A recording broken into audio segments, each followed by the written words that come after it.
power of the sword if they have to. Jihad comes in several stages, by the pen, by finances, and by the sword as well.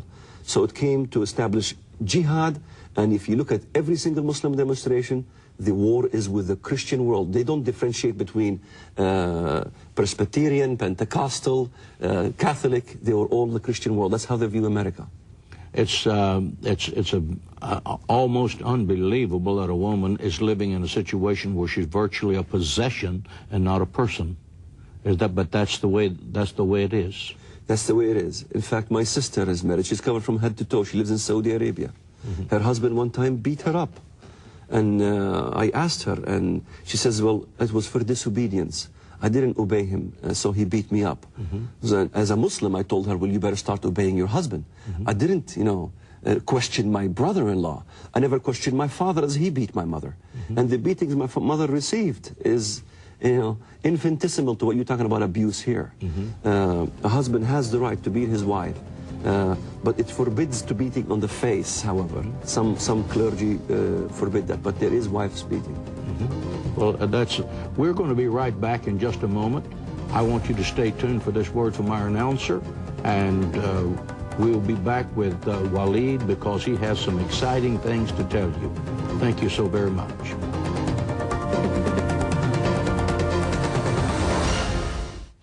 I want to introduce to you the most urgent and important sermon series I have ever preached. World War III has begun. In this sermon, I describe the religious war that threatens the future of America. President Bush has said this nation is at war with Islamofascism. It is life or death. We want to live, and the Islamofascists want to die in a holy war. When did this war start? In the sermon, I say why we were attacked. Can we lose this war? What does losing this war mean to you and to America? The second sermon is from Abraham to Armageddon. In the third sermon, I talk about the judgment of the nations. I want you to get this series and let your family, your friends, and church members hear it. It's a wake-up call for America. To order Pastor John Hagee's sermon series, World War III has begun. Call and ask for offer S0634. All three sermons are available on audio cassette, CD, and VHS or DVD.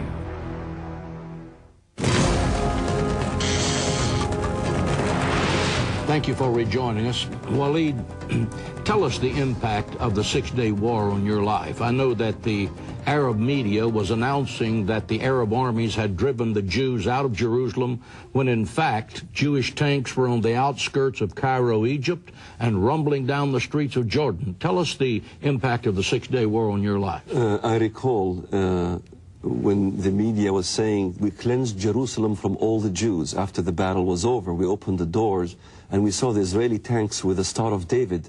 And I remember asking my father. In the streets. They have already gotten to Jerusalem and even gotten all the way to Jericho. And I asked my father, I said, this is not the flag we salute. And he said, we've lost the war. Of course, my mother was very happy because she was still a Christian. She still had faith. And my father asked her, why are you so happy? And she says, well, we took this in Sunday school, that this will happen. In fact, Psalm 83 is very clear. Joshua had a 6-day war as well.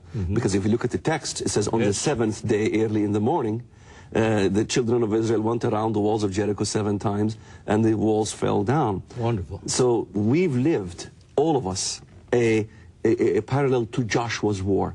We as Christians, sometimes we think, well, God speaks to us personally. Well, he does, but he speaks to the whole world as well.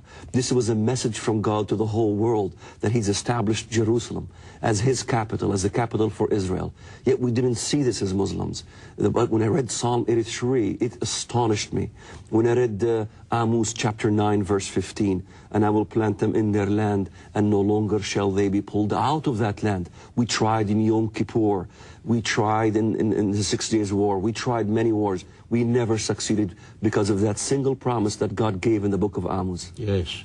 Now, I would like for you to share with our audience the role of the Grand Mufti of Jerusalem in bringing Hitler's hatred of the Jews to the Arab Islamics. Many Americans cannot connect that dot. But the fact is, the Grand Mufti of Jerusalem was in fact the chief spiritual leader, if you will, of the Arab people, and that he was received by Hitler in Berlin and received by Goebbels, the minister of propaganda, And many of the things that Hitler did with his Nazis, the Grand Mufti of Jerusalem did in fact take it back and give it to the Arab people, the Islamic people, to use against the Jews. Yes. Now, what are the similarities that Hitler brought to the Grand Mufti that have followed in Islam from that point until now? What Americans need to understand is the Grand Mufti of Jerusalem. He was a good friend of my grandfather. He was a friend of your grandfather. Absolutely. He used to come visit our home. He gets his sources from the Umar Covenant, the Umar Declaration. Umar ibn al-Khattab was the second caliph in Islam.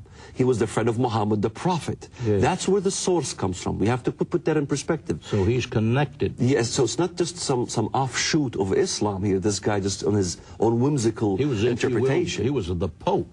Would that be too strong? Well, he would be the Muslim Supreme Council of the Palestinian areas over there. Umar Declaration is very clear. The second caliph in Islam, one of the 10 promised to go to paradise in Islam. Umar clearly says that Jews must put yellow patches on their right shoulder. Most Americans don't know that the yellow patch on the Jewish right shoulder in Nazi Germany did not come from Nazi Germany.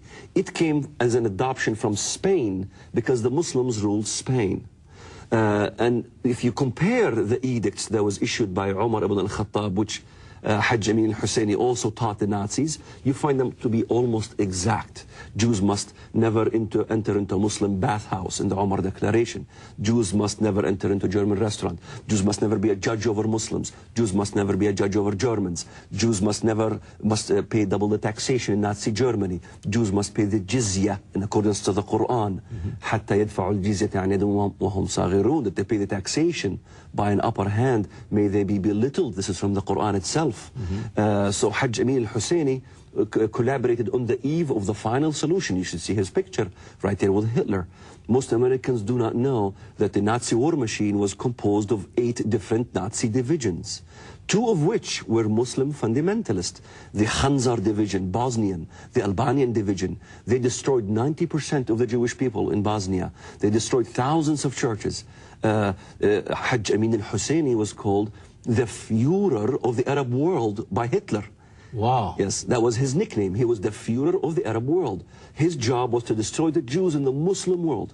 In fact, 850,000 Jews ended up running away from the Muslim world, going to no place but Israel, of course, and the Palestinians claim and the world claim the Arabs had nothing to do with the Holocaust. Indeed, they did. He was there in the ovens in Auschwitz, enticing the Germans to speed up the work.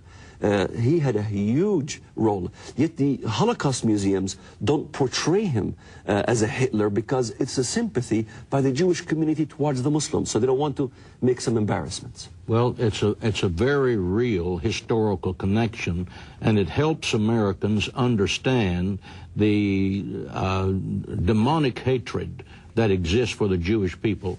Hitler had it. The people of America clearly understand that. They don't really have the ability to compute how a people, the radical Islams, the terrorists, can believe that they have a command from God to kill Christians and Jews. But when you begin to connect the dots, that systemic hatred, that pathological hatred, that profound paranoia was there that drove